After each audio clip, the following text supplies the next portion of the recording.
Welcome to the GCN Tech Show. This week we've got new bikes, affordable carbon wheels, new bar tape, your upgrades, the bike vault, plus our main talking point. How Denmark broke the Team Pursuit world record on off-the-shelf kit. Last week at the Track Cycling World Championships, the Danish men's Team Pursuit squad absolutely obliterated the world record for the Team Pursuit. Not once, but thrice. They did, and their record was an astonishing 3 minutes 44. First team ever to go under 3 minutes 45. And their average speed from a standing start was over 64 kilometers per hour. Yeah. It's insane. That is absolutely outrageous. I've got their lap splits here, so it'd be really good to see what you think of these men, because you are someone who's raced the Team Pursuit at the highest level. So what do you make of those times? I mean, it's some crazy fast times, and as you can see, they're all in the 13-second laps, which is a really consistent pace. That's what you want in a team pursuit. You don't want to be going, really fast and really slow. So I think that's probably, they were really disciplined in their ride, and to get, 13.2s in there, that's insane. That's insane lap splits, isn't it? I mean, if you compare that to what I did in the hour record, I was doing like 18, 19-second laps, and that felt like the hardest thing in the world. And there's so much faster. 4 of them. Yeah, and they're only doing it for 3.5 minutes. So, but nonetheless, you would have thought that to go that fast, they would have been using some of this really exotic, custom Olympic tech that we've been seeing coming out over the last few months. Well, actually, no, they didn't. They used off-the-peg stuff, which from a tech perspective is really quite fascinating. So here is what they used. So starting with the bike frame itself, it's an Argon 18 Electron Pro track bike. Been around for about 4 years now, was used at the previous Olympics in Rio, and has been used by the Watt bike team and the Danish national team, and also the Australians as well. They also used the Victoria Pista Speeds, very quick tyres. Didn't you use them at your hour record, Ollie? I did, yeah, and they used off-the-peg pedals as well, so just standard Jura Ace pedals. They also used the Mavic Comet wheels. They did, yeah. When you use those at GB, yeah. And I used them in the hour record. Nice quick wheels, but off the peg. And for the drivetrain, they'd optimised that, so they had a big special custom peak chainring on the front, and then also one of the Ceramic Speed UFO optimised chains. And then they had SRM cranks on there. This is like an important detail for track riders. Quite interesting, because SRM power meters are really good at measuring the first pedal stroke, which when you're getting off the line to do a 20-second first lap with a massive gear, to be able to measure that initial power production, really important. For clothing, they used the Parentini skin suits and the Fusion Aero socks. Yeah, and their helmets were the POC TT ones that they borrowed from the Rebel Alliance. And they were using obviously the same bikes as they used at the Rio Olympics with the same paint job. Yeah, which is a little embarrassing for the Australians, who were competing on the new improved version of the same bike. A bit awkward. So what have they changed? How did they go so fast? Well, from what we understand, having spoken to Dan Bigham, who's consulting the Danish national team and is part of their setup, the biggest area of improvement has been optimising the aerodynamic position of the riders on the bike. There are so many gains to be made from optimising positions, and it's not just marginal gains, it's big gains. Yeah, and it all boils down to doing lots of aerodynamic testing in the wind tunnel and also on the track itself, and determining the most aerodynamic position for those riders. And then once you've got that, you need to train the riders to be able to put out the power in that position, which is easier said than done. I think it's the hardest thing, getting the power out in that position. Yeah, it's something that I'm all too aware of now, having had a go at the hour record. And, if anyone at home wants to try it, trying to put out the power in a position like that, it's significantly harder. It's also something that if I were to do an hour again, that is probably the first thing I'd look to improve, would be tweaking my position, yeah. The take-home message from this, and it's a nice one because it kind of applies to all of us no matter what level you're at, is optimise your position and you on the bike first, because that will elicit a bigger performance gain than expensive upgrades and wheels and things that you can put on your bike, although we like those too. Yeah, we do.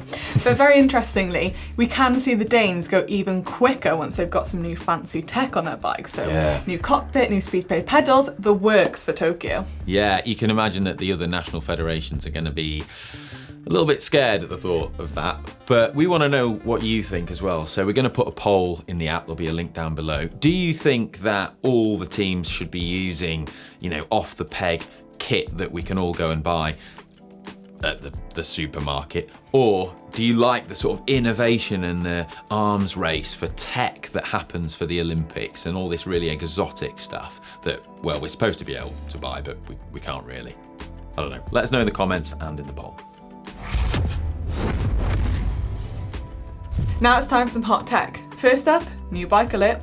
We spotted Swiss national time trial champion Stefan Kung on a mysterious white bike. That's right. While competing at the Volta Algarve and then Kerner Brussels Kerner at the weekend, he was seen aboard the new machine. Now, Stefan Kung rides for Groupama FDJ and they're sponsored by Lapierre, so we can pretty confidently assume it's a new Lapierre, possibly a new Lapierre air code, as it appears to be an aero bike. It's got fully integrated cables through the stem and also disc brakes, but any more details on it, well, they don't exist right now, so I guess we're gonna have to stay tuned.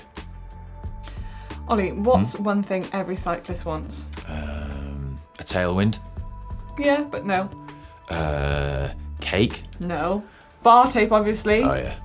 Well, check out this new bar tape from Silka, the new Nastro Cuscino bar tape. Wow. It says it provides the same cushioning as double wrapping your bar tape does, just in one layer. Yeah, wow, that's pretty impressive. When you said that, I thought, oh, it's going to be like really chunky, thick bar tape, but it's just the kind of the thickness of normal bar tape. Yeah. It'll be interesting to see if people use this on the cobbles this year. It feels quite thin. It doesn't feel like double wrapping your bar tape does. And in case you're wondering what Nastro Cuscino translates to, I was. It's pillow tape. Oh, cool.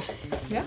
Well, you'd like to know? Yeah, I was. Going back to the World Championships track tech for a moment, we have to talk about the new bike that the Australian team were using, the new Argon 18 Electron Pro track bike. Yes, rather embarrassingly for the Australians, they did lose to the Danes using the previous model. Imagine how fast the Danes would go on that bike. Yes. Another world record. Yes, because I think it's fair to assume that the new bike is slightly faster than the previous one. And it certainly looks that way. It's got an incredibly nice sort of front end, very slender, more slender than the previous one, and some really cool, interesting tech features on there. One of my favourite is that they've integrated the timing chip into the bike. Now, on previous track bikes, all they do is you have this amazing bike that's been optimized in a wind tunnel and CFD and all the rest of it. And then as soon as you get to the World Championships or the Olympics, they zip tie a sensor onto the front fork, just presumably ruining the aerodynamics.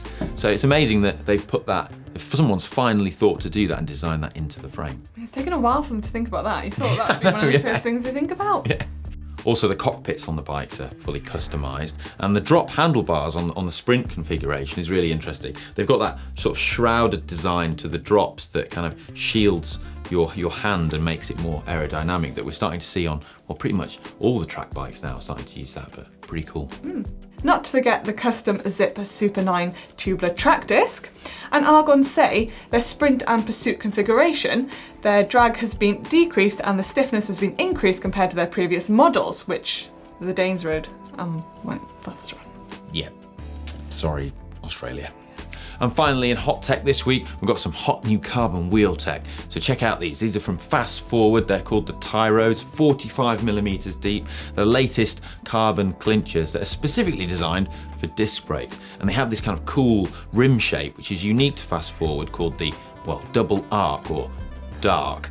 And it's said, according to Fast Forward, to reduce drag in both headwind and crosswind situations. Priced at €999, it's expensive, but competitive price for a premium brand. Yeah.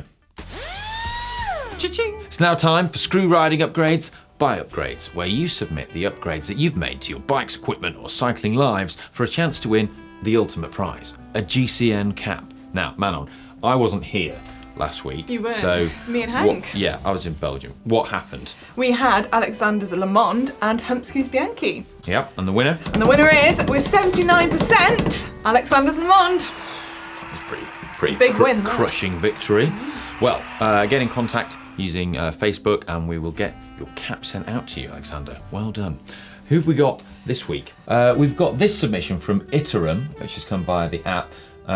And he's repainted an old frame and rebuilt it with modern components for adventures, and he looks like he's sort of tried to create an Audax style bike, so really big mile munching machine.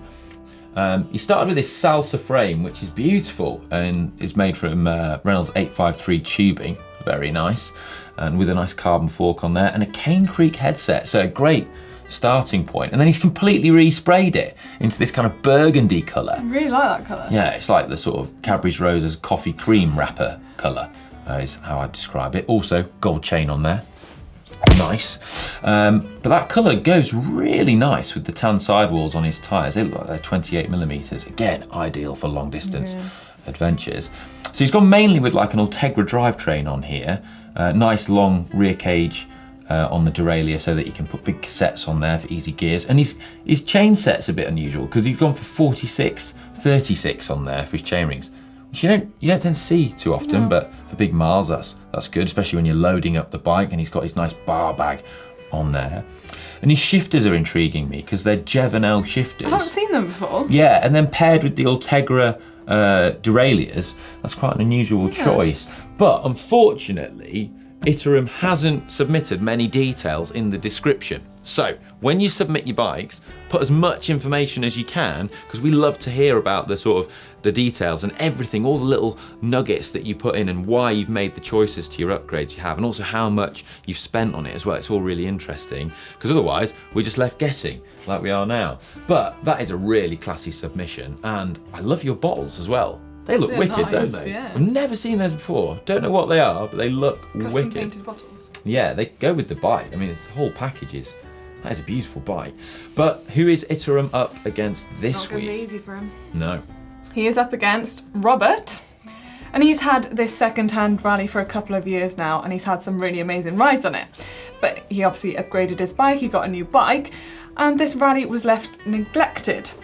So he basically went about transforming it from this blue frame set here, and he transformed it.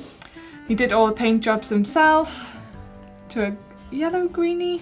Yeah, it's like, yeah. I mean, I'm colourblind, so don't ask me. True, Yeah.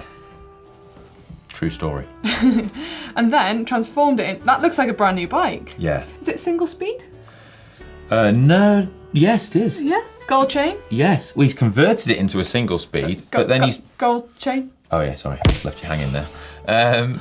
He's converted it into a single speed, and this was a question we had in the tech clinic a couple of weeks ago, is how to convert a single speed and get chain tension. He's got a chain tensioner there that he's fitted where the mech hanger was. That's what that little thing is there that's dangling down. That's very nice. I tell you what I really like on that, and that's the fade that he's put in the rally logo. It's like a subtle detail. You see how it changes from black to white and then fades in the E? A really subtle paint detail, but that's really cool. Yeah. Oh, I really like that. That's It's going great. to be a tough one. That is great, isn't it? Yeah. Single speed conversion versus the coffee cream from Iterum. What do you think? Which one's going to win? It's not up to us. Vote in the app. It's now time for the bike vault, where you submit pictures of your bikes and we vote if they're super nice or just nice. Yeah, and if they're super nice, we ring the bell and they are forever committed to the bike vault. And remember, you guys can play along at home as well and vote on the bikes and have your say if you think they're nice or super nice using the app. So first up, this week, we've got wow. I believe that's a Kawasaki BK117 twin-engine medium utility transport helicopter. First produced in 1979. Power plants on this particular model is the Textron Wyoming LTS 101 750B 1-turbo shaft. Engines which produce 442 kilowatts, about 590 horsepower each in the twin-engined model there. Max speed 250 kilometers an hour. Max hover height, interesting particular model, 3,565 meters, and a rotor diameter of 11 meters on that particular fantastic piece of helicopter engineering there. Brilliant. You done? Yeah? Yeah. Well, personally, very nice track. I do like the wheels. Biggie Smalls it. Valves are in line. Super nice. Next. Okay. What have we got? This is a bike vault, not the helicopter vault. Okay. It's like helicopters. We've got a Canyon Grail next, which has been submitted by Mark Walveren. What do you think of that, Manon? I like the orange. Oh, nice. I've not seen that particular paint job before. I think it's one of the new ones for this year, but that's a really nice paint job. Sprockets on the back. Yeah, 1x on there, SRAM Force, 1x. Massive, huge SRAM Eagle cassette on the back there. I really want to try out these handlebars. The hover bar. Yeah, I haven't tried them. I'm gonna try them. Yeah, interesting design. Oh, line the valves up. Yeah. Nice. Well, sort of. Front one's a little bit off, but I think we can forgive it. I like the use of the stick to prop the bike up. Well, what else are you gonna use in the forest? Yeah, I think that's a super nice for me. It is a super nice. Next, we've got this from Dan Eloy. What do you make of that, man? It's his giant Propel aero bike. The first bike. thing that stands out is the chimney. On the chimney, you're so harsh. I'm sorry, No, I agree with you that needs cutting. I'm sorry. That's the first thing. There's just so many. Out. Yeah, there's a lot wrong with this. It also scares me if you crash and like somehow hit your chin on that. That's, Geraint Thomas famously crashed on one and had his thingy damaged. Heart? No, his spleen. He had to have his spleen removed. Oh, really? Yeah. Right, crank arm. What's going on there? We're not in Biggie Smalls, we're in Biggie, Big. just less than big. Valves not aligned, the uncut steerer. I mean, the fact that he's midway through tiling his house and he's just left a pile of tiles there. He hasn't thought about the no, I mean, he's just background. What, you know, when you've cut your steerer, submit your bike when it's in its optimum thing. You know, don't. And get the cranks in the right position. So nice. Nice giant Propel. That's a nice. Hello. That's a nice one, isn't it? So this is from bicycle_ABQ, and he says he's on the banks of the Rio Grande in Albuquerque, New Mexico, which is where Better Call Saul is set, which I'm watching currently on Netflix. What do you make? I like that. What do you make of his in-flight AL? Biggie Smalls. Yeah. No chimney. Valves are lined up. I like the paint job. I love that you've coined the term the chimney. We're definitely keeping that. It's a good one. I think that's a beautiful aluminium cross bike, isn't it? I do like the in-flight. Nice pink bottle, that. Yeah, and he's got his Quark power meter on there. And he's, nice disc brakes. I think that's I think the reaction we had at the start says it all. That's a super nice. Yeah. Right, finally here we've got Hearts this week with his upgrade from a Cervelo S3, which he says he's swapped out for a brand new giant Propel Advanced SL1 disc, which is in that rather nice black paint job. Look how well he's lined the wheels up. Can you just take a moment to appreciate that? Yes. Nailed that one down. Biggie Smalls. Yes. No, not a gold chain. Not a gold chain. Not a gold chain. Getting excited then. I like those bottle cages. They're really aero. sleek looking bottle cages. I'm not, and well. That cassette looks so shiny. Yes. It hurts my eyes. He's ticking the boxes, cranks in 3 o'clock position. I mean, it's a very clear, well done photo. Yeah. That's how it needs to be done. Super nice. Super nice. Right. Well, that's all for the Bike Vault this week. Sorry, man. We're a bit of the show. Yeah, but keep your submissions coming in. We love getting them. And remember the rules. If you've not seen the rules, or you're not familiar with the rules, we do have a video explaining how to get in the Bike Vault. That's all for this week. Thanks for watching, and we hope you've enjoyed the show. And if you want to support us and everything we do, please give us a like and a follow on social media. Yeah, and if you'd like to get your hands on some merch, you can head over to the GCN shop. We've got the greatest hoodies and t-shirts available to humanity. And we've also got a competition running in this week's GCN show to win my skin suit from the Hour record with no pins. So, have you cleaned it? Not yet. Hell, Joe! It's Pillow Talk. Pillow Talk. Freudian slip there, Manon.